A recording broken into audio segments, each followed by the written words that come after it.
I urge you to engage, to question, to collaborate, and most importantly, to live there not just with contact but with commitment to change their cultural space. Because scaling up requires all of this. It requires farmers, funders, policymakers, developers, and dreamers working hand in hand. I believe he deserves a heartier hand clap than that. We're not inspired by his message that let the ideas come out of the lab, let them come out of your bedroom. Sometimes you wake up in the middle of the night, you jot something down, let that idea come out. From the restaurant, whether you had a tea or a coffee, let it come to life. And I hope you are inspired by that conversation. And he did mention something about scaling up in Africa. And here we are to learn, here we are to connect, here we are to see our next opportunity. And there are those who've gone ahead of us, those who've done it before. And we are going to call up someone whose journey I believe I've gotten to experience and had a front row seat. This is someone I admire, someone I also consider a friend as well. And so, about connecting. So, this is what this event is about, Agritech Connect. So when you connect and you make lasting connections, you get to learn and you get to grow. And so, ladies and gentlemen, I would like to call upon Jehiel Oliver. He is the founder of Hello Tractor. I'm sure most of you, if not all of you, have heard of it.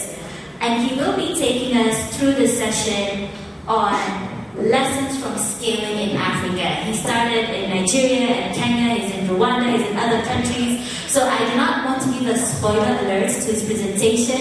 And so let's put our hands together for Jehiel Oliver. Thanks, Amanda. Thanks, Kenny. I really do. Let me just say before I get started, I love what you guys are doing. I think connectivity across our ecosystem is the single most important competitive advantage that we have as entrepreneurs, as investors, government stakeholders. And there's so much value lost when we don't connect with each other, engage, and unlock those synergies. But my remarks today will be largely for the operators in the room and the entrepreneurs and the doers. So sorry, investors. But I want to first anchor my remarks on this idea of escape velocity.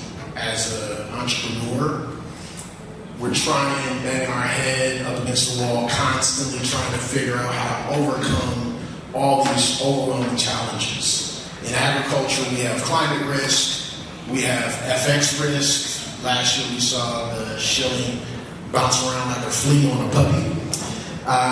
We have interest rate risks, and then of course everybody is tied to commodities, so we have price risk. And these are all, I kind of think of them as kind of strengthening that gravitational pull for entrepreneurs to generate enough inertia to exit that black hole and reach the kind of impact. We had high interest rates. The Chewbacca girl, she got kidnapped, so we had some civil unrest in the country. And this is all kind of gravitational pull as an entrepreneur, pulling you back, limiting progress. And if you can't generate enough energy, you're done. You're bankrupt. You got to go home. For us, it was the perfect way to start a business because it laid a foundation where first principles for us was to build a business that first was thoughtful of these risks. And we were building risk mitigants into the business.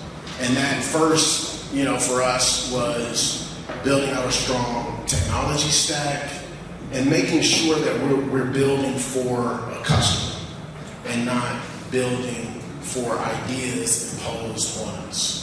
And that self-awareness, I think, has suited us well because, we talked about all these stakeholders, and stakeholders have different interests, right? So at the top of the conversation, we talk about government, we talk about investors, we talk about, in some instances, donors, and they all have their own interests. But as an entrepreneur, your North Star is figuring out how to creatively solve your customer's problem And when that solution overlaps in the Venn diagram with the other stakeholders, then you can partner.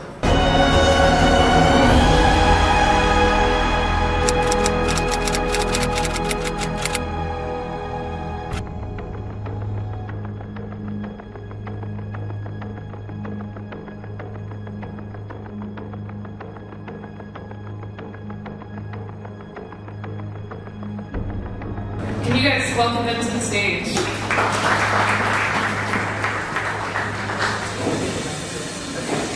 So this panel is about founders unfiltered, navigating the Agritech startup journey in Africa. So please feel comfortable to be as unfiltered as you want.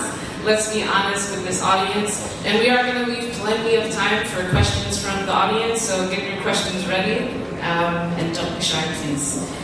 So today's conversation is about the real work of building innovation and innovative agritech businesses across Africa. Our panelists are focused on specific parts of the supply chain, and we'll explore why they chose to build, some of the lessons learned, and some of the things that keep them inspired and motivated to continue this important work. So I'm going to turn it over first to my friend Joyce. If you can introduce yourself and introduce your company. Hi everyone, good morning. So my name is Joyce Commander. Happy to be here. Thank you for the host and for the invite. I'm really excited to network each one of you. So I am a co-founder of a company by the name of Organics. And so what I do, we leverage on technology to decentralize small-scale fertilizer production in village-based units. So we currently are using the rice husk. We are located in Kirinyaga, Moya. We pass it through pyrolysis process or rather carbonization, then we get biochar, and then we add nutrients into it and manufacture organic fertilizers that we can sell across the country in the most farming region. We are serving a customer base of over 15,000 smallholder farmers. We also work with large-scale farmers, but our main target are the smallholder farmers who really struggle each day to really purchase agricultural inputs. And we have been running this for the last 10 years. Maybe just to brag a bit, we are the largest fertilizer manufacturing company organic, operating at around 20 tons per day production capacity. And so we are also looking into getting our product in a granulated product. So one of a kind, and of course it has its own challenges here and there, but we have also created a network of working with over 200 youth groups because our scale-up model is setting up like hubs. We teach them, provide technology to them so that they can be able to utilize their available biomass within their own community. And really nice to be here today. So Joyce, I'm going to ask you the question first, and then we'll move over to Kalimo. Before I ask you this question, I just want to know, do you guys all really understand what biochar is? Because biochar has been in the news. It is quite a popular topic these days. And so I just wanted to ask you, how far are we in scaling biochar across Kenya? And can you tell me a little bit more about why is biochar so important right now for smallholder farmers in general? How far we are? I would say that we are doing something, but not good enough, one. And the reason is because most of the time is we actually don't have an industrial or commercialized technology. Because at the moment I would say we are the best and still not doing enough because we have a machine that does 1 ton at the production capacity in 6 tons, but we have thousands of tons of waste that is produced across the country. And even though, let's say, we have even 5 companies doing the same thing that we're doing, it's still not quite enough. But it's a popular topic, number one, because there's dire need for us to use biochar, because what biochar does to our soils is a major challenge that smallholder farmers in the country are actually facing. That is soil acidity, and that's why we see there's more procurement of lime, farmers that can't farm without lime, and others can't even farm without MOP, like in Kirinyaga, in wetlands. And so what that means is that biochar is replacing that, but in a more sustainable way, because we are recycling biomass, and which is causing greenhouse gas emissions. And the other thing is that biochar is also creating, apart from providing fertilizer and becoming a soil Meda, is also creating job opportunities in terms of the carbon direct removal. So what we mean by that is that even clients, farmers, producers, and key players in this space, we are creating carbon credit. And so with that, it attracts more jobs and sustainable jobs, even for our youths, because not everybody will get into biochar production or biochar application. But then we have another segment and another source of revenue, because even creating and competing with the existing solutions in the market. For example, like it costs around 1,000, the maximum, others even can get it at 700. But when you want to sell biochar and biochar in the field, for it to actually make profit and for you to be in business, you can't sell it below 2,500. Also considering the transport and logistics that you have to, push it to the farmers. So those are the challenges and the reason why we need more key players in this, and farmers need to adopt to this, because even though we use other alternatives available in the market, they are not sustainable, and next time you still need to use them. But when we use a product like biochar, it gives our soil fertility momentum, getting back to where we were like 20 years ago, because the soils were fertile, but these days the soils are not fertile. So we keep using more fertilizers, but biochar is stepping in to actually reduce the use of synthetic fertilizers, which I think is a good thing for us in the environment. And I think to even go further than that, so you mentioned the challenges. So what would make adoption actually faster? What would help you scale? And you mentioned, I think you said there's 5 companies in the market building, yes? So what would kind of unlock the scale that's required for this? From where I see it, for anything to grow, people need to work together, because it's collective action for growth. And what I mean in this case is that we need to coordinate the different key players. We talk about the farmers, we talk about the investors, we talk about the government, because talking about a stakeholder like the government, they will really have a great impact if they back up the solution. Because, for example, they are subsidizing the synthetic fertilizers. What if can subsidize locally manufactured organic fertilizers and even solutions such as biochar? What is the impact? So talking about, a few thousand of metric tons. But what is considered mostly in this case is that we need to get our agricultural officers really aware that these solutions exist, show them through the process. It may take long because, bring a crop the minimum that it can work. And actually for you to convince farmers, it's around 3 months for the minimum. It can even go to 2 years depending on which kind of research and the kind of backup that is needed. But then, when I say collective action, is because we need all the key players, and also us as organic fertilizer manufacturers, we need to work together. Because if something is not working on my end, it might be working on the other end. And even though Safi Organics is the largest player today, we need to work with other key players, because my machinery, I might have the struggles of machinery, they might have the struggles in the market, I might have the struggles in the market today. But if we collectively work together, even when there's that demand, and what actually Safi Organics did with other organic fertilizers in the market, we formed an association. Because my voice alone and the voice of Safi Organics cannot be sufficient to really, amplify the challenges that we have in the market. So what we did, we came together, formed an association. So with that, we can walk to the government office, get to the Ministry of Agriculture, get to Carol.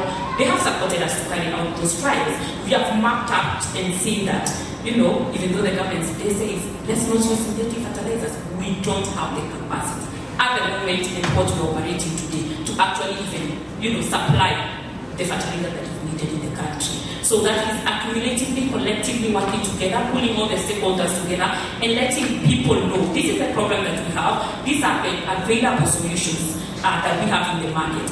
But how can we work together to ensure that everybody benefits from whatever is happening locally?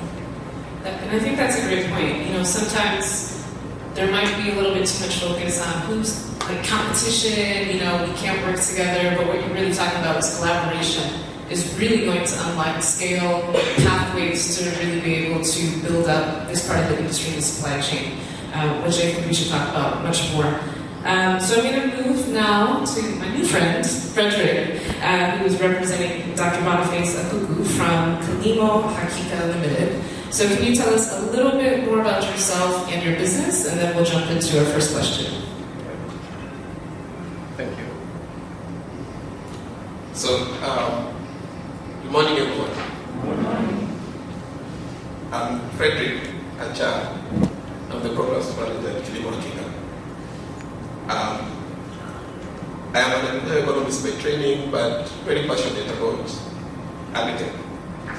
And that brings me to why Kalimo Hakika exists. Okay, I'm actually going to change my question because I think that's a brilliant point. I remember I met with the head of a very large farmer association here, and he said, he's like, what is this digital solution that you're trying to sell me? There's 200 of these digital solutions. It's not going to work. We've tested it, and there's a lot of fatigue.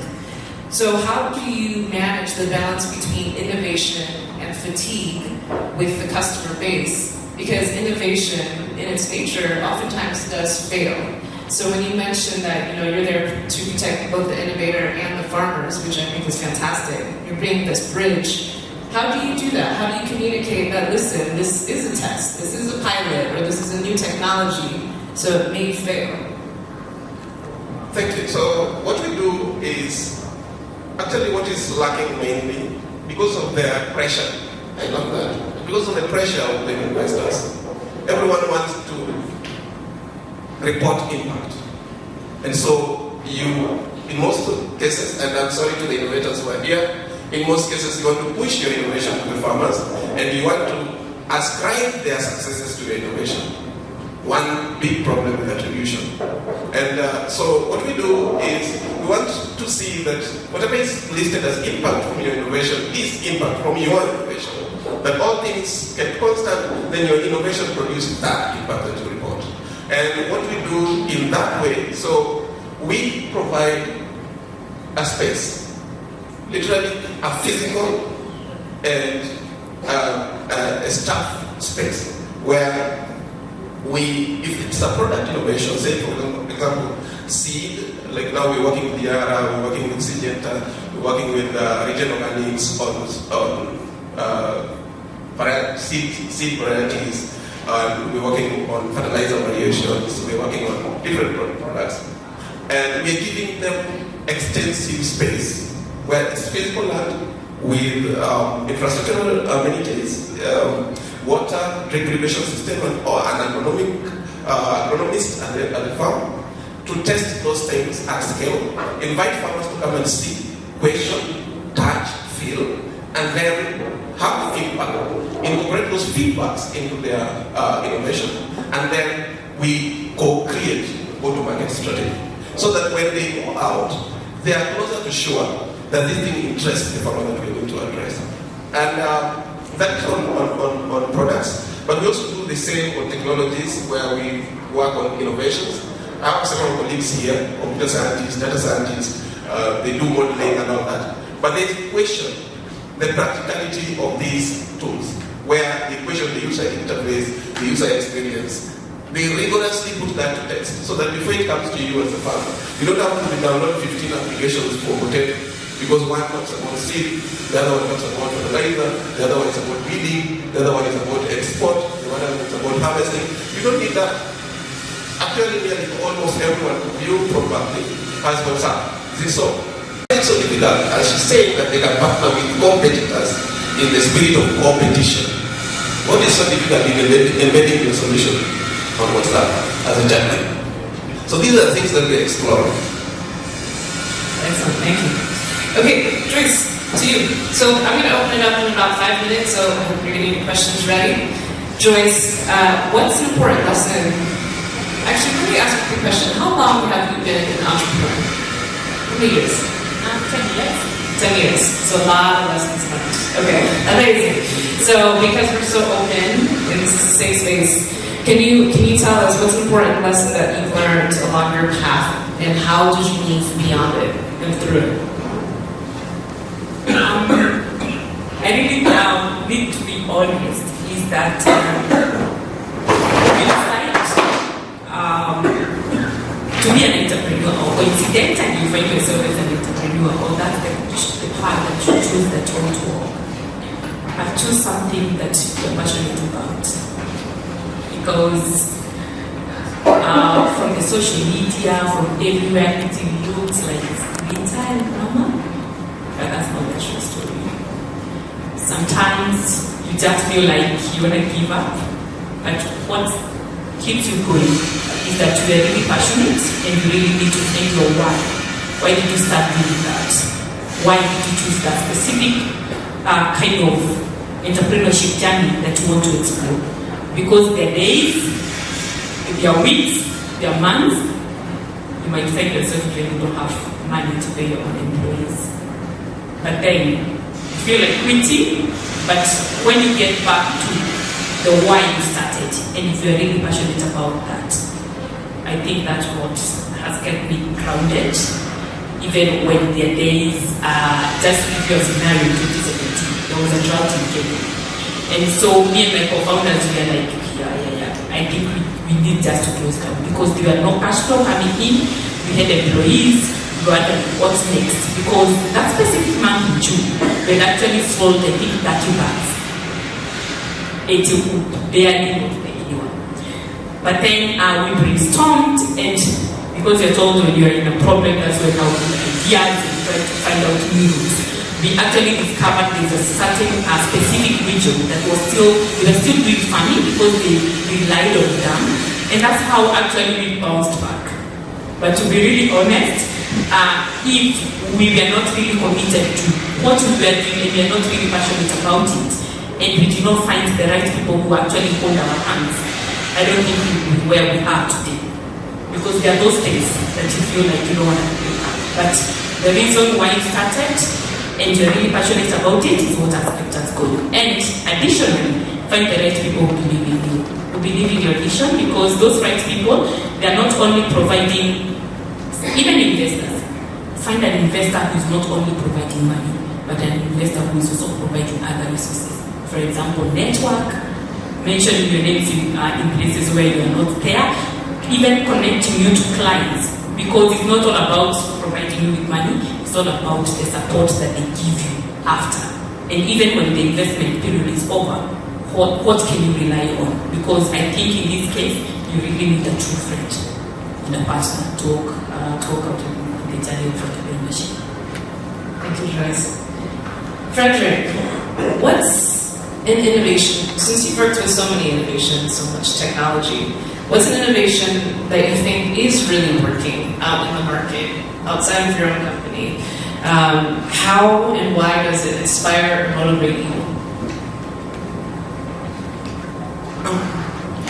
Actually, I did not want to restrict myself to an innovation, but I would love to talk about an initiative that works.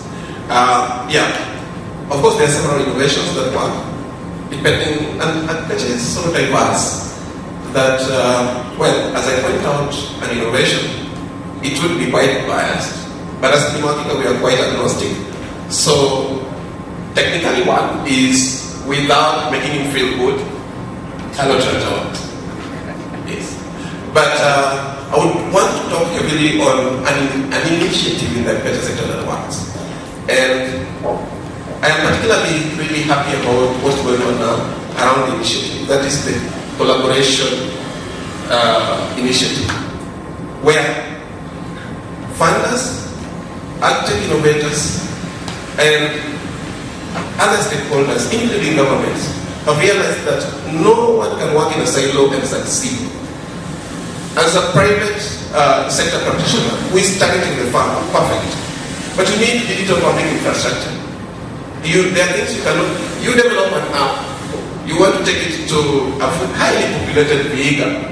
If the government doesn't have serious public infrastructure backbone, then you're failed before you get there. So these are things that the government has realized, other private sector actors have realized, and even the funding community, the donors have realized, so that these actors are brought together to the extent that now donors are able, before some of them asking about impact, they're asking, what have you done with the other support funds that we received before. How far have they brought you, and how can we build on that? Instead of claiming that we started with you and then claiming all the glory. So this particular event today is one case example of the things that are working, the kind of initiatives that are working in agriculture to bring us together, to work together, to speak to each other. I had one of us here saying that if you are in SARS, then we need to talk. Where would we get you if you didn't come here, if she didn't come here? But I'm very sure that from here, she will get people to work with. South Organics has deliberately moved to partner with competitors or potential competitors, and now there is competition instead of competition. And she's seeing more leverage to scale with that kind of arrangement than if she struggled to set up all applications, all machinery, all sales platforms and pathways by herself. So this is an initiative that I think is working so well, and then it's going to also save us, because when she is in contact with partners of like minds, they are accountable to each other.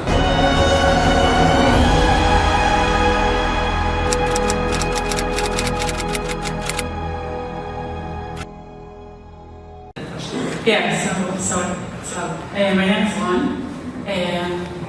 So my question was to Frederick, and first of all, I would like to speak to you after, because I think there is high alignment in what we do. I would like to ask, how do you manage to balance your commitment to the clients, let's say? I don't know if they are your clients, I was thinking that these international companies that look for opportunities in East Africa and Kenya. How do you balance your commitment to them with your commitment to the farmers? So really checking this to see that you're introducing or making sure you're introducing things that work on the ground, because there is a two-way, there is some balance that needs to be maintained. Sorry. So my name is Yoram Muchemo, and I have a question for the two of you who have been leading us. And in a general way, I will say that there are more innovations that are taking place in the Agritech space right now, and two of them we have just talked about them there, especially the biochar innovation in organic fertilizers. So in this space of organic fertilizers and synthetic fertilizers, what is do we wait for them to work fast, or any Agritech innovation to work fast before we introduce them to our education systems? Because currently what the learning institutions are teaching agricultural experts is about, they are teaching them about the conventional ways of doing agriculture. Should we wait for the innovations in the Agritech space to work fast so that we can introduce them to our education system, or should we just integrate them, find a way to integrate them fast in the learning system? Thank you so much. Building on her comment and contribution before I get to balancing. The reality of knowledge is that there is no one who has perfect knowledge or 100% knows it all. So in my answer to you, Joram, I think there is need to integrate the concepts, because it is the concept, from the concept that people customize to fit the actual environment. The reality is, if you were to simplify the biochar concept to a farmer in Western or in Mandela, they would find a way to integrate it into their knowledge, their traditional knowledge, so that they get a near similar product, even if you cannot get them. So why do we not integrate these concepts into our training, into our learning system already, so that they can be spread, and then more iterations, more refinements can be generated from that basic concept. So the integration should happen as soon as yesterday. And after all, they have worked elsewhere. So why not explore them here with bigger minds, more people knowing about them, and then refining the solutions with time. On balancing, I would just simply say, as I mentioned, we are agnostic. So we do not go out full throttle on promoting Hello Tractor. as a solution. But as an innovation test bed, we help innovators to iterate, test, vigorously and rigorously validate. Then they refine the solution. What we do as Agritech is that we give them feedback, both our feedback and the farmer feedback, for them to incorporate into the innovation. So when they are to go out, we give them technically an assurance that this thing will succeed or will serve its purpose 40%. If you choose to go that way and not refine or not improve, that is your own choice. Because again, the reality is they are not accountable to us. They are not responsible for telling us or giving us the information of what we want to give the farmer. But we are accountable to them in the sense that we tell them, this one we use can only do 20% of what you intend to do. One case example is a seed by a company that we tested and validated in our innovation test bed. And we grew it side by side with other varieties that have been in the market for long. And then we told them, you see, in your marketing document, you say you can produce 1 ton per acre. Under this operation you mentioned, we've done exactly that, and it is producing 200 kilograms instead of a ton. It is 80% short. They went and redid the seed. It came back 60%. So I encourage similar actions from these innovations than us saying that now we need to champion their solutions to the farmers. So we try to protect the farmers through ensuring that right information is communicated in the marketing strategy, but also that the innovator is aware of the potential performance of the innovations. To prove that something is working and have been working, and farmers are embracing that. And I also think that we have good sufficient data, both from fieldwork, from the laboratory, to showcase, because biotech is not a new concept. It existed many years ago. It's just that it's slowly getting into the space, and that's why everybody now is doing it. But then with the existing technology, we can actually adopt that into our education system, because we have mega industrialized technology in developed worlds that are doing biotech production.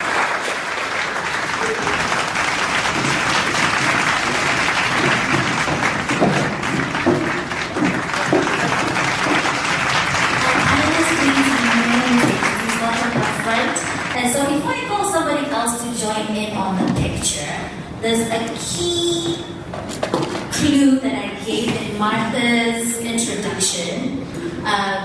That's a few of you had gotten right, but some of you are not so confident to say which company she's a co-founder of. So I want to call somebody to join us for this panel group photo. So could somebody or anybody or everybody please shout the name if you're sure of Martha's co-founder. So I'd like to call up on stage who? Let's be a bit more confident.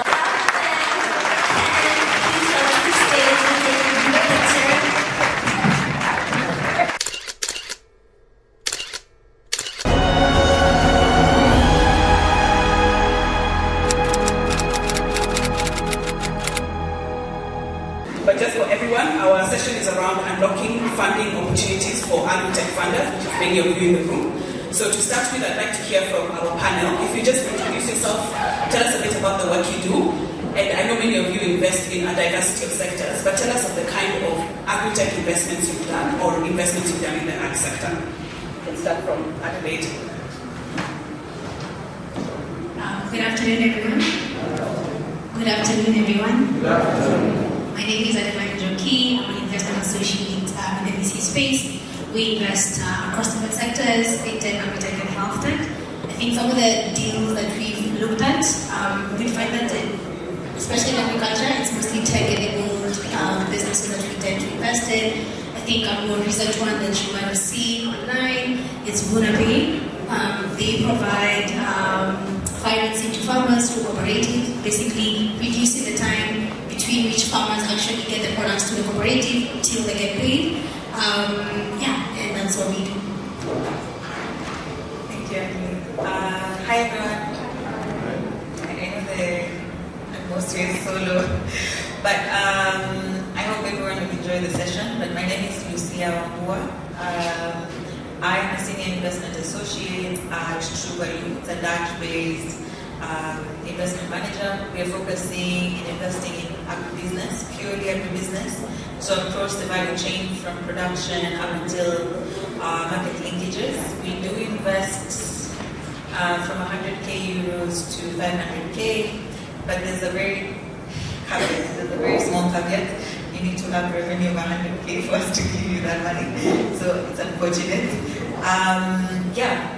We have done, so previously I was also in VC. I did also invest in Emata, which is an agri-fintech, similar to what Funapay does. But now we have a couple. We've invested in FarmWorks, we have invested in some, I don't think many, it's mostly from an enterprise and also tech-enabled startups. So it's across the field. Enterprises, meaning that they don't know how to have tech, they're quite manual, more or less they're manufacturing and doing this. So we've done across soybeans. We are currently doing something within the macadamia, we've done that. We're looking now to do dried fruits. So I can't state some of the names, but I hope we'll be able to discuss some of these things. Yeah. Hey everyone. Hi. Great. So we run an acceleration fund called Kuzana. So probably people have heard of Y Combinator before. A few people in the room. Like that for SMEs in Kenya. We invested in 4 companies in January, and everyone told me this is not going to work, Kyle. These companies will go bankrupt, they're not going to grow very fast. And within 4 months, all of them had doubled in revenue. So there's something that worked there, and I can say more about that later. We look at companies that actually make money, so they should be profitable usually by the time we're investing. If they're a very early stage, I like what Robin said. You really don't need a lot of capital to get started. You can bootstrap. And those are, entrepreneurs, someone turns $1 into 2. If someone turns $2 into 1, that's a problem. And that's what you find with most, quote unquote entrepreneurs, right? So it's something to watch out for. I like the question the gentleman had about what are the red flags that make entrepreneurs run. Just made me laugh hearing that one. I'll put it at that. Good afternoon. Co-founder and investment analyst of Capital. And to prepare what we do, we're an agri-fintech company focusing on smallholder farms in Kenya, Kampala, and other parts of Africa. So ours is just supporting the smallholder farmers with affordable credit and crop insurance. And just seeing them through the early stages of agriculture and which of marketing engage. Thank you. So I hope you've all heard that they have invested in agriculture, and so you can't make money from the space. You can't raise funding as an agritech company. So the opportunity is there. So now I'd like to do some Q&A with our panel to hear from them. I'll also invite you to ask some questions, but maybe I'll start with you, Adelaide. And it's a bit similar to what one of the gents asked. So the question is, when you're investing, what are you looking for in the companies you invest in? And maybe you can also answer the question of what makes you say no immediately. And then also similar, to add on to that question as well, are there like recurring gaps you see in particular for agritech investees looking for funding? Is there like a recurring gap in there? Yes, so on the question on what we look for, so because it took coming quite early, I think one of the most important parts when we're doing our review is just the team. You'd find that we're looking at a business that is either pre-revenue in some cases, or very early revenue, like you're making either like $1,000 every month, or sometimes you actually have customers, you have a pipeline, but you have to actually convert this into dollars, right? So in this case, it means what I'm buying into is a team, right? So can I trust you to execute what have you done before? Then based on that, then I can say, you know what, I trust this founder to figure it out. So I think the team is normally very, very important. And sometimes you find that founders actually tend to undersell their team. I think you tend to like rush through this like a small part of it. But I think especially very, very early on, the team is very, very important. And who you're working with and why we should bet on you is very important. I think two, just be able to like articulate the problem very clearly as well. So what exactly are you solving for? Paint a picture that shows me how painful is this, right? So essentially, are people losing money with the current status quo? How much, right? Are people taking a lot more time to actually solve for, like certain tasks, right? How faster, how much faster can your solution have them to like solve this issue, right? So sometimes also if it's possible to like attach data, remember, I don't know everything when I'm looking at your deck, right? You are the master of what you're working on, right? So if you're able to like also like reference, just people to see, oh wow, you're not just making this up, right? There's actually evidence of what's actually going on in the market and in your space. I think the other one as well, somewhat tied to the problem, is the market opportunity, which essentially is you being able to like articulate how big is this problem. It's like, okay, fine, it's painful, but then how big is it? And this, what this part informs is how much money do you stand to make as a business, which also just means, should I invest? How much money do I stand to make as an investor in this business? I think the challenge I've seen with most founders when they're trying to like, especially like index, and remember, your deck should be able to like get you that fast goal, is you find that sometimes people like will not apply their minds to like thinking about what the market opportunity looks like and the size of the opportunity looks like. Either you're trying to like say this problem is affecting 100,000 farmers and this is our market size, but I'm like, how much dollars can we actually get from this, right? So either how much dollars are they losing, and should you provide this service, how much do you stand to make as well? So I think being able to like apply your mind on the size of the problem as well is very, very, very, very important.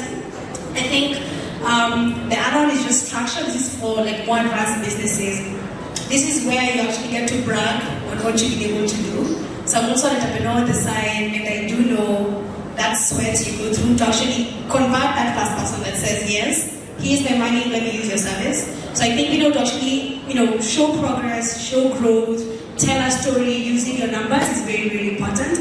And sometimes even going below the hood, because you find, okay, fine, you're making revenue, good for you, but then how many customers came back, right? So, because some of these metrics will now tell, do customers actually love your product? Because if you have like more than 50%, of your customers coming back, then it means you're actually doing a good job. If it's less than that, also good that you're tracking one, then it also just means that you need to do like some work to actually like improve on these numbers.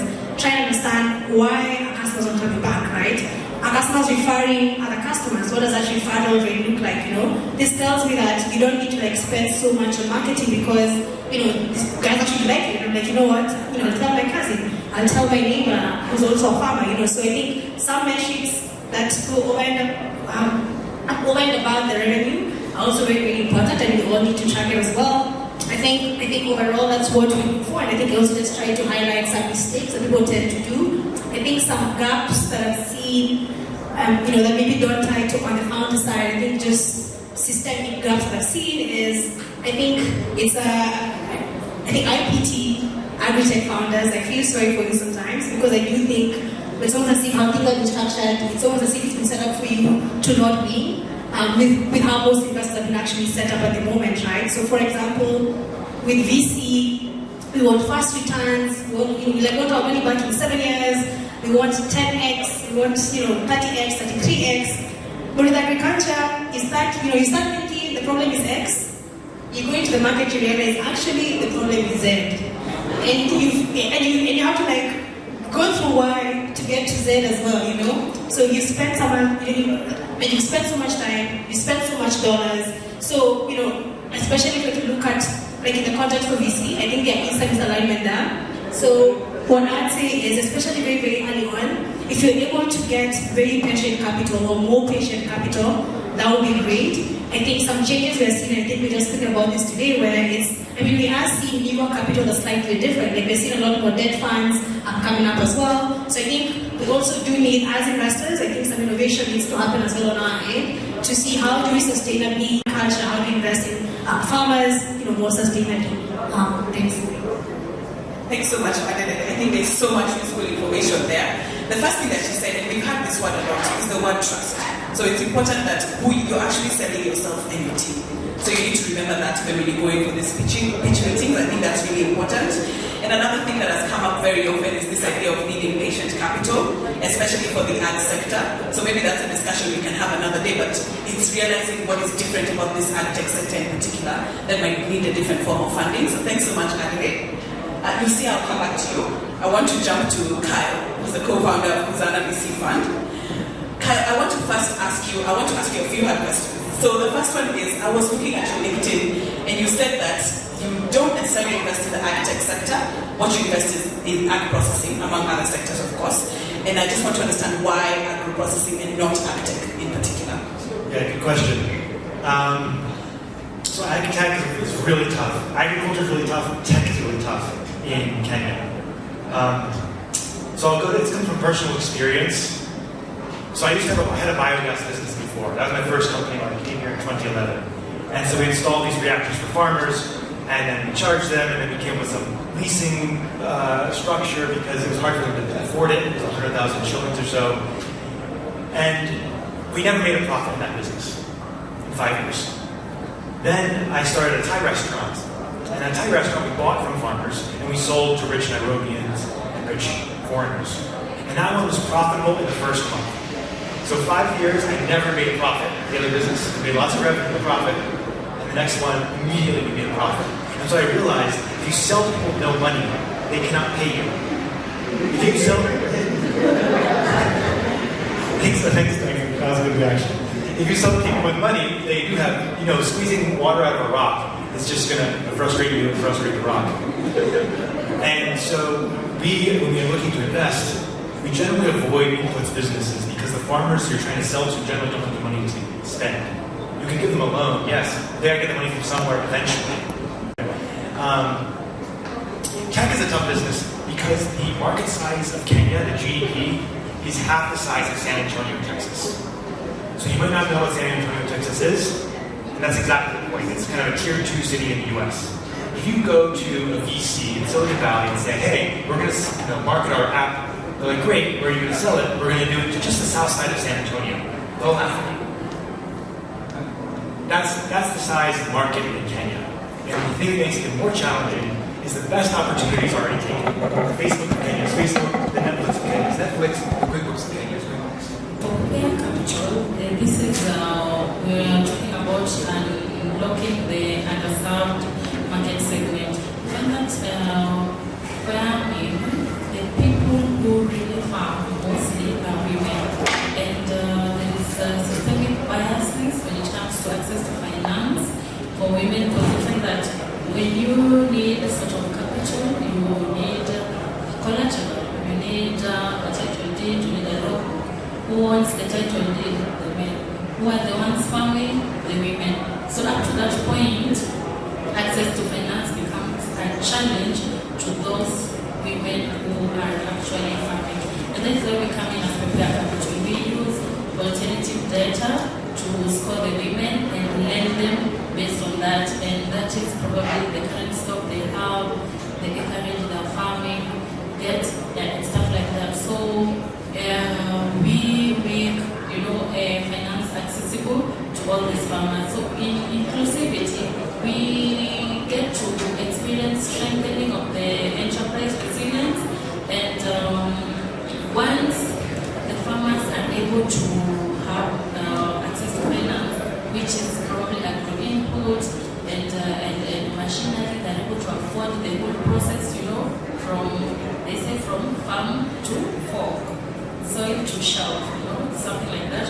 Then we're able to see a lot of women farming. We're able to see great yields, harvest, and stuff like that. So inclusivity is key here in access to finance, because currently the people who are farming cannot access finance. Yes. So if we have them access finance, then we're able to farm more and probably harvest more. Thank you so much. Yeah, so increased impact when you invest in women and youth and have other inclusive models, so you're able to produce more food and have more people accessing that food. Let's give a hand for this amazing panel. Thank you so much. Thank you all so much for spending your time with us. It has been a success without all the different moving pieces, seen and unseen, that went into into months of planning, months of coordination, a lot of faith went into this, and we all made it happen. And so my first point of call to say thank you to is to each of you seated here, those who are here from early in the morning, those who stayed up until this point in time. We do not take it for granted. We are absolutely grateful. We would also like to say a big thank you to all of our speakers, all of our panelists who accepted to be on the panel, to give keynote addresses, and to participate in this event in the best way they knew how. A round of applause for them. Until 5. There's more coffee, there's more snacks. Please connect. It's called Agritech Connect for a reason. And when you take a picture, when you take a video, remember the hashtag is Agritech Connect. I really appreciate Amanda once again. Thank you for fantastic event. Thanks to all Agritech diversity across the global to discuss tireless institution, discuss to this dream come to reality. But the quick announcement I have, I just want us to come to an event, network, connect, and go. I know a lot of connections are taking place. We've seen a lot of people exchanging contact. I mean, that was the reason for the event. I mean, I've seen some people coming, I'm like number 10 on their list, like on their contact. Numbers they've contact they've collected today is over like 10, 12, you know, which was the reason for the event, right? But I also want us to keep the connection going. I want us to keep supporting the ecosystem. Okay, I don't just want to look like, oh, it's just a one-day event, and after that event, what next? What happens next? The next day event again, right? So we are launching a community called Exchange, Agritech Exchange Forum. Now, in that community, it's going to be vetted, right? It's a vetted community. So if you hear, you could reach out to me, see me in the registration desk. You're supposed to project the what's it called? The Q&A question, so you can just scan it. But it's a vetted community. You have to like face some questions. We want to be sure that people in the community are agreed from us. We also so that we can match them to investors. So it's really vetted. So we launching Agritech Exchange for this event, and the whole goal of the event is for us to be able to support the ecosystem in terms of the Agritech company in Kenya, to keep supporting them moving forward. So it doesn't just stay at a one-time event, next year again for we could meet again. So to do that, please, after this event, if you're an Agritech founder, Agritech startup, Agritech innovator, see me. I'll send you the QR code. You scan the QR code and you join the community, or you have to be vetted. Yeah, basically that's the announcement. Hello. One more minute, please. We say, I'm going to film Agritech and we all share on it. 1 more minute, it's a video, just 1 minute video.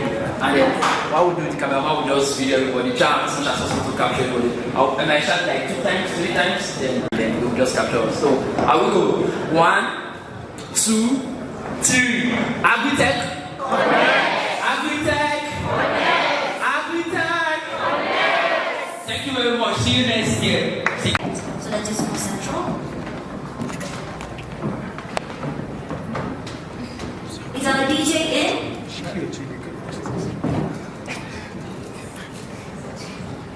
Ultimate cake cutting song. You could be louder, please. Let's clap. Happy birthday to Agritech. Happy birthday to you. Happy birthday to you. Happy birthday, Agritech. Have the cake, so we'll all get cake. Thank you and have a good lunch. We'll meet at 2 p.m. 2 p.m. we'll be back here again.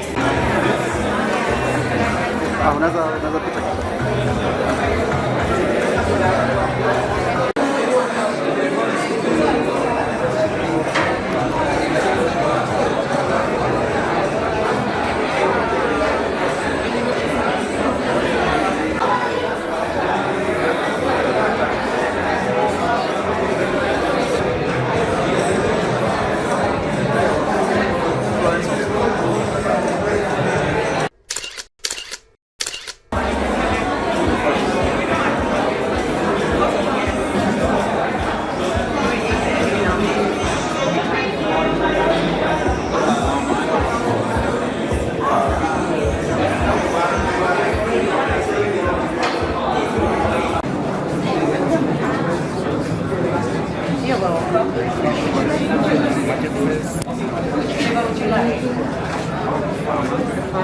right. Yes.